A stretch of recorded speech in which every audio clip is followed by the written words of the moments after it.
Hi friends, ఎలా ఉన్నారు? Time is in the main thing, it's the only thing. Time అనేది ఎంత ముఖ్యమో తెలియాలంటే అది కోల్పోయిన వ్యక్తి నుంచే మనం అడిగి తెలుసుకోవాలి. ఒక నిమిషం తేడాతో ఫ్లైట్ మిస్ అయిన అతన్ని అడిగితే టైం అనేది ఎంత ముఖ్యమో మనకి బాగా వివరిస్తాడు.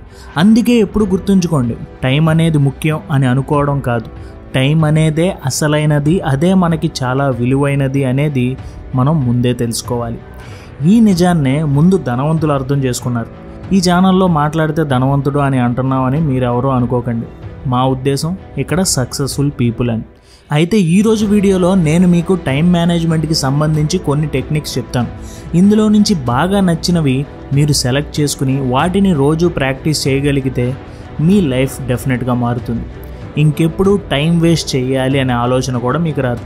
సో పదండి, ఇంకా ఆలస్యం చేయకుండా వీడియోలోని మెయిన్ టాపిక్లోకి వెళ్ళిపోదాం.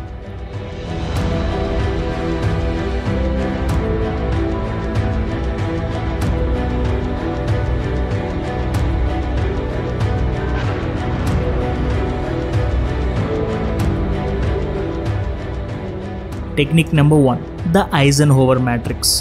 కొన్నిసార్లు మనకి చాలా పనులు చేయాల్సిన టైం వస్తుంది. ఇన్ని పనులు మన వల్ల కాదులే అని ఒక్క పని కూడా మనం చేయకుండా కూర్చుంటాం. ఇలాంటి ఆలోచనని బ్రేక్ చేసి మన పనులలో ఏది ముఖ్యమో ఏది అర్జెంటో అనే క్లారిటీ ఇచ్చేదే ఈ ఐజెన్హోవర్ మ్యాట్రిక్స్. ఇందులో 4 బాక్సులు ఉంటాయి.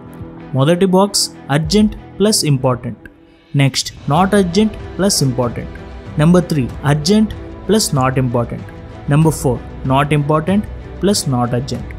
సో ఈ ఐజెన్హోవర్ మ్యాట్రిక్స్లో 2 మాటలు ఎక్కువ వినపడుతుంది, ఇంపార్టెంట్ అండ్ అర్జెంట్. ఇక్కడ అర్జెంట్ టాస్క్స్ అంటే మీరు ఇప్పుడే తప్పకుండా చేయవలసిన పనులు, లైక్ మీ జాబ్లోని డెడ్ లైన్స్, మెయిల్స్కి రిప్లైస్ పెట్టడం, ఇవన్నీ కూడా ఏంటంటే ఈ టైంకి తప్పకుండా అయిపోవాలి అన్నట్టు ఉంటాయి. అండ్ ఇంపార్టెంట్ టాస్క్స్ అంటే ముఖ్యమైన పనులు, మీ లైఫ్లో ముఖ్యమైనవి, మీ బిజినెస్ లేకపోతే మీరు పర్సనల్గా చేయాలనుకునే పనులు, మీ జాబ్కి సంబంధించిన పనులు, ఇవి ఇంపార్టెంట్ టాస్క్. సో ముందు మీరు పైన అర్జెంట్, నాట్ అర్జెంట్ అని రాయండి. అలాగే left side important and not important అని రాయండి. ఇప్పుడు అర్జెంట్ అండ్ ఇంపార్టెంట్ కింద వచ్చే బాక్స్లో డూ ఫస్ట్ అని రాయండి. ఈ బాక్స్లో అస్సలు పోస్ట్ పోన్ చేయకూడని వెంటనే చేయాల్సిన పనుల్ని రాసుకోవాలి. ఇందులో మీ ఆఫీస్లో సబ్మిట్ చేయాల్సిన వర్క్స్, స్టూడెంట్ అయితే రికార్డ్స్ కానీ, ఎగ్జామ్స్కి ప్రిపరేషన్ కానీ, ఇలాంటివన్నీ వెరీ అర్జెంట్ అండ్ వెరీ ఇంపార్టెంట్లోకి వస్తాయి. తర్వాత right side top box not urgent and important. ఈ బాక్స్ని స్కెడ్యూల్ అని రాసుకోండి. ఈ పని వెంటనే చేయాల్సిన అవసరం లేదు, రేపైనా ఎల్లుండైనా చేయొచ్చు. సో అలాంటి పనులను స్కెడ్యూల్లో రాసుకోండి. ఉదాహరణకి జిమ్ వీక్లీ 3 times వెళ్దాం అనుకుంటున్నారు, దీన్ని స్కెడ్యూల్లో రాసుకోండి. సినిమాకి వెళ్ళేది ఏమైనా ఉంటే అది కూడా ఇక్కడ రాసుకోండి. బ్యాంక్ పనులు, ఫ్రెండ్స్ అండ్ ఫ్యామిలీతో మాట్లాడటం, ఇవన్నీ ఇందులోకే వస్తాయి. లెఫ్ట్ సైడ్ బాటమ్ బాక్స్ దగ్గరికి వచ్చేద్దాం. ఇది అర్జెంట్ బట్ నాట్ ఇంపార్టెంట్. ఈ బాక్స్ పేరు డెలిగేట్ అని రాయండి. ఇక్కడ మీరు వెంటనే చేయాల్సిన పనులు ఉంటాయి, కానీ ఈ పని మీరే చేయాలి అన్నంత ఏమీ ఉండదు. సో ఈ పనులను మర్చిపోకుండా డెలిగేట్ చేయండి. అంటే ఈ పని కంప్లీట్ చేయమని మీ స్టాఫ్కో, లేకపోతే మీ ఫ్రెండ్కో, లేకపోతే మీ ఫ్యామిలీ మెంబర్లో ఎవరికైనా దీన్ని డెలిగేట్ చేయండి, అంటే అప్పచెప్పండి. కానీ అతను అది కంప్లీట్ చేస్తున్నాడో లేదో మాత్రం మీరు చెక్ చేసుకుంటూ ఉండండి. ఇప్పుడు లాస్ట్గా మిగిలిన box not important and not urgent. ఈ బాక్స్ని ఎలిమినేట్ అని పెట్టుకోండి. సాధారణంగా ఈ బాక్స్లో ఏంటంటే మనం ఈ పనులు చేద్దాం అనుకుంటున్నాం, కానీ దానివల్ల మనకి ఎలాంటి ఉపయోగం లేదు, అది ఇంపార్టెంట్ కాదు, అదేమీ అర్జెంట్ కూడా కాదు. సో ఇలాంటి పనులను ఇక్కడ రాసుకోండి అండ్ ఇది పక్కన పెట్టేయండి. దీనివల్ల మీ మీద వర్క్ భారం తగ్గుతుంది. ఇందులో ఏంటంటే అక్కర్లేని సినిమాలు చూడటం, ఇన్స్టాగ్రామ్లు, ట్విట్టర్లు ఇవన్నీ చూడటం, ఇవన్నీ ఈ బాక్స్లో రాసుకోవచ్చు. ఇవన్నీ మనకు ఉపయోగపడని అవసరం లేని పనులు. బేసిక్గా ఇలాంటి పనులే మనం ఎక్కువ చేసి మనకున్న సమయాన్ని కూడా మనం వృధా చేస్తున్నాం. ఈ పనులని ఎలిమినేట్ లిస్ట్లో పెట్టుకోండి. సో ఇలాగా ఈ 4 బాక్సెస్లో మీ పనులను డివైడ్ చేసి పెట్టుకుంటే ఏ పని ముఖ్యం, ఏ పని అనవసరం అనే క్లారిటీ మీకు వచ్చేస్తుంది. ఈ డూ ఫస్ట్ బాక్స్లోని పనులను ముందు మీరు కంప్లీట్ చేసుకోండి. తర్వాత స్కెడ్యూల్లోని పనులను చేస్తూ వెళ్ళండి. అలాగే డెలిగేట్లోని పనులను వేరే వాళ్ళకి అప్పచెప్పండి అండ్ ఎలిమినేట్లోని పనులను పక్కన పెట్టేయండి. Technique number 2, kanban board. ఇది పర్సనల్గా మేము యూజ్ చేస్తాం. ఇన్ఫోగీక్స్ అండ్ ఫిల్మీ గీక్స్ వర్క్ని ట్రాక్ చేయడానికి ఈ టెక్నిక్ని యూజ్ చేస్తాం. కన్బన్ అంటే జపనీస్ వర్డ్, దాని మీనింగ్ ఒక సైన్ బోర్డ్ అని అర్థం. ఇది మన వర్క్ని ఒక ఫ్లోలో తీసుకువెళ్తుంది. మన వర్క్ ఫ్లోని మనకు అర్థమయ్యేలా చేస్తుంది. ఉదాహరణకి మా కన్బన్ బోర్డ్ ఇలా ఉంటుంది: story, writing, review, voice over, edit and upload. ఇలా మా వర్క్ ఫ్లో ఉంటుంది.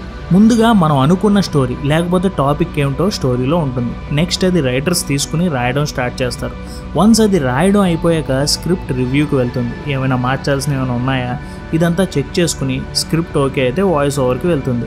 వాయిస్ ఓవర్ అయ్యాక ఎడిట్ అండ్ లాస్ట్కి అప్లోడ్. ఇలా మన వర్క్ని ఒక ఫ్లోలో చూడవచ్చు. వర్క్ ఎక్కడ దాకా అయ్యిందో మనకి ఐడియా ఉంటుంది. ఇలాంటి కన్బన్ బోర్డ్ మీకు కావాలంటే మేము ట్రెల్లో యూస్ చేస్తాం. అది ఫ్రీ కూడా. సో మీరు కూడా మీ వర్క్ని ట్రాక్ చేయడానికి ఇది బాగా ఉపయోగపడుతుంది. దీనివల్ల మీరు డెడ్ లైన్స్లో వర్క్ని కంప్లీట్ చేసుకోవచ్చు. Number 3, auto focus method. ఇది మార్క్ ఫాస్టర్ అనే ఒక బిజినెస్ కోచ్ ప్రపోజ్ చేశారు. అండ్ ఈ మెథడ్ ఎంతోమంది బిజినెస్ పీపుల్ కూడా వాడతారు. ఈ ఆటో ఫోకస్ మెథడ్లో ముఖ్యమైనది creating a master to do list. ఉదాహరణకి ఈరోజు మీరు ఒక 6 పనులు చేద్దాం అనుకున్నారు. ఇప్పుడు వాటిని ఒక పేపర్ మీద రాసుకోండి. ఇదే master to do list. Next ఆ పేపర్ని చూస్తూ మీరు రాసుకున్న వర్క్స్ని ఒకసారి అబ్జర్వ్ చేయండి. ఆ లిస్ట్లో ఏ పని మీరు చేయాలి అని అనుకుంటున్నారో ఆ పని తీసుకుని దాని మీద వర్క్ చేయడం స్టార్ట్ చేసేయండి. అది ఏ పనైనా పర్వాలేదు, ఆ పనిని మాత్రం తీసుకుని చేసేయండి. ఆ పని అయిపోతే లిస్ట్ నుంచి తీసేయండి. లేదు ఇంకా పూర్తి అవ్వలేదు అనుకోండి, అక్కడ స్ట్రైక్ ఆఫ్ చేసి లిస్ట్ చివరిలో మళ్ళీ ఆ పనిని రాయండి. అంతేకాని అదే పనిలో కూర్చోకండి. ఇప్పుడు నెక్స్ట్ మళ్ళీ లిస్ట్ అబ్జర్వ్ చేసి ఏదో ఒక పని తీసుకుని మళ్ళీ వర్కౌట్ చేయండి. ఆ పని అయిపోయాక దాన్ని లిస్ట్లో నుంచి తీసేయండి. ఇలా ఫోకస్ చేయడం, ఆ పని అయిపోతే ఇంకొక పని మీద మళ్ళీ ఆటో ఫోకస్ చేయడమే ఈ మెథడ్. ఇలా లిస్ట్లో ఉన్న అన్ని పనులు చేయడం ఈ auto focus method main principal.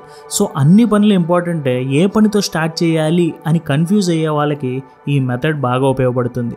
అన్ని పనులు వరుసగా కంప్లీట్ చేసేలా ఇది హెల్ప్ చేస్తుంది. Technique number 4, deep work. ఇది కాల్ న్యూపోర్ట్ రాసిన పుస్తకం పేరు. ఈ బుక్లోని కీ పాయింట్ ఏంటంటే మన కాన్సన్ట్రేషన్ అనేది డిస్ట్రాక్ట్ అవ్వకుండా వర్క్ మీద పూర్తి ఫోకస్తో పని చేస్తే మన వర్క్లోని క్రియేటివిటీ ఇంకా పెరుగుతుంది. ది బెస్ట్ అవుట్పుట్ మనం ఇస్తాం. సో ఇది మెయిన్ పాయింట్. మరి మీరు అంతలా ఒక పనిలో నిమగ్నం అయిపోవాలి అంటే మీరు ముందు ఆ మెయిన్ పని ఏమిటి అనేది తెలుసుకోవాలి. ఆ ఒక్క వర్క్, ఈరోజు మీరు చేయాల్సిన ఆ ఒక్క మెయిన్ వర్క్ ఏమిటో ముందు మీరు తెలుసుకోవాలి. మనం ముందు మాట్లాడుకున్న ఐజెన్హోవర్ మ్యాట్రిక్స్లోని ద ఇంపార్టెంట్ అండ్ అర్జెంట్ బాక్స్లో ఉన్న ఆ మెయిన్ వర్క్ని తీసుకుని ఆ ఒక్క దాని మీద శ్రద్ధ పెట్టండి. సో ఒక వర్కింగ్ స్పేస్ పెట్టుకోండి, చేయాల్సిన ఆ ఒక్క పని ఏమిటో తెలుసుకోండి, ఆ పనికి స్టార్ట్ అండ్ ఎండ్ టైం పెట్టుకుని పూర్తిగా లీనమైపోయి ఆ పని పూర్తి చేయండి. ఇది deep work method. Next technique number 5, 1-3-5 rule. Time management, productivity వీటి గురించి తెలుసుకోవాలి అని అనుకునే వారందరూ ముందుగా ఒక నిజం తెలుసుకోవాలి. ఒక్క రోజులో మనం అనుకున్న ప్రతి పనిని ఒక ప్లాన్ లేకుండా మాత్రం మనం కంప్లీట్ చేయలేం. అది అసంభవం. అందుకే మనం పనులను ప్లాన్ చేసుకోవాలి, సింప్లిఫై చేసుకోవాలి, ప్రయారిటైజ్ చేసుకోవాలి. అంటే ఏ పని ముందు చేయాలి, ఏ పనికి ఎక్కువ ప్రాధాన్యత ఇవ్వాలో మనకి ముందే తెలియాలి. దానికి ఉపయోగపడే రూల్ 1-3-5 రూల్. ఒక రోజులో ఒక big task, most important task. ఇది సామాన్యంగా మన జాబ్ వర్క్ మీదో లేకపోతే మన బిజినెస్ వర్క్ మీదో ఆధారపడి ఉంటుంది. నెక్స్ట్ 3 మీడియం టాస్క్స్, అంటే ఫ్యామిలీతో గడపడం, ఎవరినైనా కలవడం, మీటింగ్స్, ఇలాంటివన్నీ 3 medium tasks. Next 5 small tasks, మీ డైలీ రొటీన్స్, హెల్త్కి సంబంధించినవి, డైట్కి సంబంధించినవి, ఇలా రోజుకి 5 స్మాల్ టాస్క్స్ పెట్టుకోండి. సో ఇలాగా 1-3-5 టోటల్గా 9 టాస్క్స్ని డిఫరెన్షియేట్ చేసి మీరు గనక ఆ పనులను అనుకున్న రోజు కంప్లీట్ చేస్తే మీరు ఏ పని ఎప్పుడు చేస్తున్నారో మీకు ఒక క్లారిటీ ఉంటుంది. ఒక పద్ధతిలో పనులు అయిపోతూ ఉంటాయి. సో ఇలాంటి ఒక 1-3-5 రూల్తో ఒక టు డూ లిస్ట్ని తయారు చేసుకుని పనులు వరుస క్రమంలో చేసేయండి. Technique number 6, track your work. You can only manage what you measure. Time tracking అనేది ఒక రోజులో నువ్వేం చేసావు, ఎంత టైం ప్రొడక్టివ్గా ఉన్నావు, ఎంత టైం వేస్ట్ చేస్తున్నావు అనేది మీకు క్లియర్గా చెప్తుంది. కొన్నిసార్లు అంత ముఖ్యమైన పని కాకపోయినా కూడా దానికి మనం ఎక్కువ టైం ఇస్తాం. అలాగే ముఖ్యమైన పనికి అంత టైం ఇవ్వలేకపోతాం. సో ఇలాంటప్పుడు టైం ట్రాకింగ్ అనేది మీకు ఉపయోగపడుతుంది. మీ తప్పులు మీకు అర్థం అవుతాయి. టైం ట్రాకింగ్ యాప్స్ మనకి చాలా ఉన్నాయి. మళ్ళీ యాప్స్ ఎందుకులే భయ్యా అంటే ఒక డైరీ మెయింటైన్ చేయండి చాలు. దాంట్లో ఆ డేట్లో ఏం పనులు చేసావు, దానికి ఎంత టైం స్పెండ్ చేసావు అనేది రాయండి. ఇది మీకు టైం మేనేజ్మెంట్ మీద ఒక క్లియర్ కట్ అండర్స్టాండింగ్ ఇస్తుంది. అలాగే మీ ప్రొడక్టివిటీని కూడా పెంచుతుంది. Technique number 7, 7 minute plan. ఇది చాలా సింపుల్ బట్ వెరీ ఎఫెక్టివ్. ఎలా అంటే మీరు రోజు పొద్దున్నే నిద్ర లేచిన వెంటనే ఈరోజు చేయాల్సిన పనులను ఒక లిస్ట్లో రాసుకోండి. ఆ పనులు చేసేలా మిమ్మల్ని మీరు ప్రిపేర్ చేసుకోండి. అలాగే రాత్రి నిద్రపోయే ముందు ఒక 7 minutes కూర్చుని ఆ లిస్ట్ని రివ్యూ చేయండి. ఎంతవరకు పనులు చేశారు, పోస్ట్ పోన్ చేశారా, కంప్లీట్ చేశారా, ఇలా ప్లాన్ అండ్ రివ్యూ చేయడమే ఈ మెథడ్. Technique number 8, 52/17 rule. ఎంతసేపు పని చేయాలి, ఎంతసేపు రెస్ట్ తీసుకోవాలి, ఇది మనలో ఎవరికి సరిగ్గా తెలియక ఇష్టం వచ్చినంతసేపు పని చేస్తున్నాం, ఇష్టం వచ్చినంతసేపు రెస్ట్ తీసుకుంటున్నాం. అయితే దీని మీద సైంటిస్టులు ఎన్నో రీసెర్చ్లు చేసి ఏం చెప్పారంటే ఒక 52 minutes చదవండి, లేకపోతే ఏదైనా పని చేయండి, నెక్స్ట్ 17 minutes రెస్ట్ తీసుకోండి అని. ఈ 52 minutes అనేది కరెక్ట్గా మన బ్రెయిన్ యాక్టివ్గా ఒక దాని మీద కాన్సన్ట్రేట్ చేయగలిగితే మన బ్రెయిన్ ఎక్కువగా అలసిపోకుండా ఎనర్జెటిక్గా చదువుతుంది. అలాగే నెక్స్ట్ 17 minutes మనం బ్రేక్ తీసుకోవాలి. ఈ 17 minutes బ్రేక్ కూడా చాలా స్ట్రిక్ట్గా తీసుకోవాలి. వర్క్ గురించి ఆలోచించకుండా కంప్లీట్ షట్ డౌన్ చేసి బ్రెయిన్ని రిలాక్స్ చేసేయాలి. అప్పుడే మీ attention, motivation, creativity and productivity పెరుగుతాయి. సాధారణంగా పోమోడోరో టెక్నిక్లో 25 minutes మాత్రమే వర్క్ చేయాలి అని ఉంటుంది, కానీ ఇది అందరికీ సెట్ అవుతుంది. 25 minutes చాలా తక్కువ టైం అయిపోతుంది. సో మీ మొబైల్లో 52 minutes వర్క్ టైం పెట్టుకోండి. ఎలాంటి డిస్ట్రాక్షన్ లేకుండా పని చేయండి. 52 minutesకి అలారం మోగిన వెంటనే 17 minutes బ్రేక్ టైం పెట్టుకుని మీ బ్రెయిన్ని రిలాక్స్ చేసేయండి. ఇలా ఈ రూల్ని ఉపయోగించి ఏ పనినైనా మీరు ఫాస్ట్గా క్లియరప్ చేసేవచ్చు. టెక్నిక్ నెంబర్ 9, ది RPM అంటే rapid planning method. Tony Robbins దీన్ని బాగా పాపులర్ చేశారు. అండ్ ఇది టైం మేనేజ్మెంట్ టూల్ అనడం కంటే కూడా ద సిస్టమ్ ఆఫ్ థింకింగ్ అని అనడం కరెక్ట్. మొదటి స్టెప్లో ఏం ఆలోచించాలంటే what do I really want, అసలు నాకు ఏం కావాలి. RPMలో R అంటే రిజల్ట్, మనం అనుకున్న పని యొక్క రిజల్ట్ ఏంటి, అట్లీస్ట్ ఏం రిజల్ట్ మనం ఎక్స్పెక్ట్ చేస్తున్నాం అనేది మనం ఆలోచించాలి. Next what is my purpose, ఈ పని యొక్క పర్పస్ ఏంటి, ఎందుకు ఈ పని చేస్తున్నాం అని ఆలోచించాలి. Next what is my massive action plan. First 2 స్టెప్స్లో రిజల్ట్ ఎలా ఉండబోతుంది అనేది తెలుసుకున్నాం, అలాగే దాని యొక్క పర్పస్ ఏమిటనేది తెలుసుకున్నాం. ఇప్పుడు మనం ఆ పని కంప్లీట్ చేయడానికి ఒక మ్యాసివ్ యాక్షన్ ప్లాన్ని రెడీ చేసుకోవాలి. ఇలా రెడీ చేసుకున్న ప్లాన్ని మనం యాక్షన్లో తీసుకొచ్చి పూర్తి చేయాలి. చివరగా technique number 10, don't break the chain method. ఇది చాలా చాలా సింపుల్ మెథడ్. ఒక్క రోజు ఒక పని అనుకుని చేయడం అంతే. అయితే ఆ పని కంప్లీట్ చేశాక క్యాలెండర్లో ఆ రోజుని మనం మార్క్ చేసుకోవాలి. ఇలా ప్రతిరోజు ఒక పని అనుకుంటాం, ఆ పనిని కంప్లీట్ చేయడం, ఇలా చైన్ బ్రేక్ అవ్వకుండా చేయడమే ఈ మెథడ్. చూడడానికి వినడానికి సింపుల్గానే ఉంటుంది. మొదటి రోజు ఓ సింతేనా అని అనిపిస్తుంది, కానీ సెకండ్ డే చాలా బా అని అనుకుంటాం, తర్వాత నా వల్ల కాదు అని అనుకుంటాం. కానీ మీరు చైన్ బ్రేక్ చేయకూడదు అనేది మీ బ్రెయిన్లో పెట్టుకోవాలి. ఇది మిమ్మల్ని మీ గోల్ వైపు బాగా మోటివేట్ చేస్తుంది. తెలియకుండా మీరు ఒక ప్రొడక్టివ్ మెషిన్గా మారిపోతారు.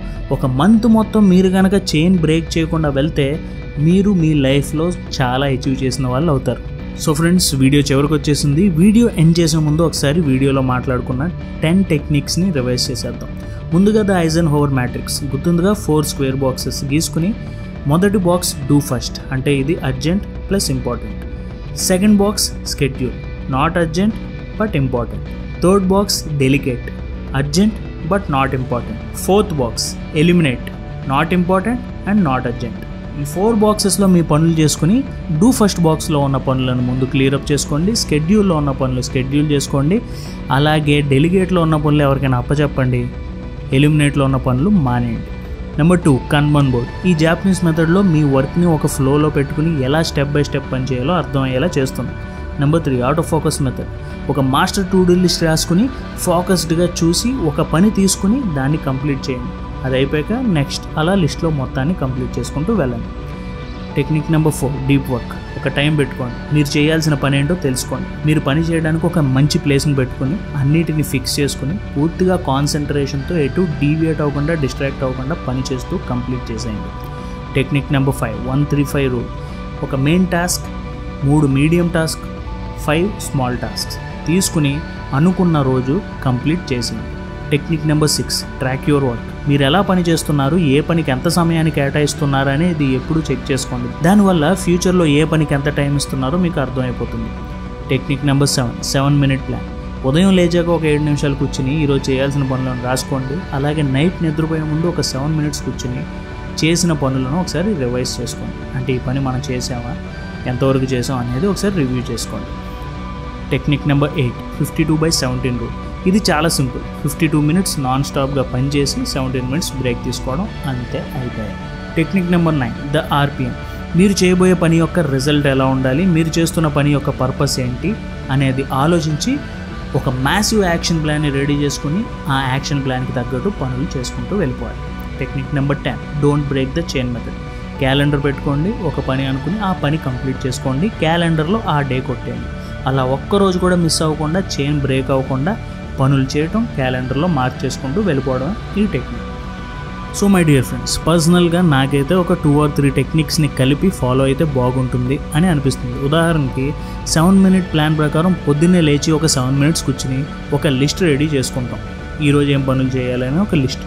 ఇప్పుడు ఆ లిస్ట్లో ఉన్న పనులను 135 రూల్ ప్రకారం విడతీస్తాం, అంటే ప్రయారిటైజ్ చేసుకుంటాం. నెక్స్ట్ ఆ పని చేస్తున్నప్పుడు 52/17 రూల్ ప్రకారం 52 minutes కదలకుండా కూర్చుని పని చేసి 17 minutes బ్రేక్ తీసుకుని నెక్స్ట్ పనిలోకి వెళ్తాం. ఇలా ఫినిష్ చేస్తాం. అండ్ నైట్ నిద్రపోయే ముందు ఒక 7 minutes కూర్చుని ఈరోజు చేసిన పనులన్నింటినీ ఒకసారి రివ్యూ చూసుకుంటాం. అలాగే ఈ ప్లాన్ని రోజు మిస్ అవ్వకుండా ఒక నెల మొత్తం చైన్ బ్రేక్ అవ్వకుండా కంప్లీట్ చేసుకుంటూ వెళ్తాం. సో ఇలా మీరు కూడా మీకు నచ్చిన టెక్నిక్స్ని మిక్స్ చేసి వాడండి. అండ్ అలాంటి ఇంట్రెస్టింగ్ మిక్స్డ్ టెక్నిక్స్ని కింద మాకు కామెంట్స్లో ఎవరైనా తెలియచేయండి. Thank you for watching our videos and మీరు ఇస్తున్న సపోర్ట్కి థ్యాంక్ యూ సో మచ్. జై హింద్.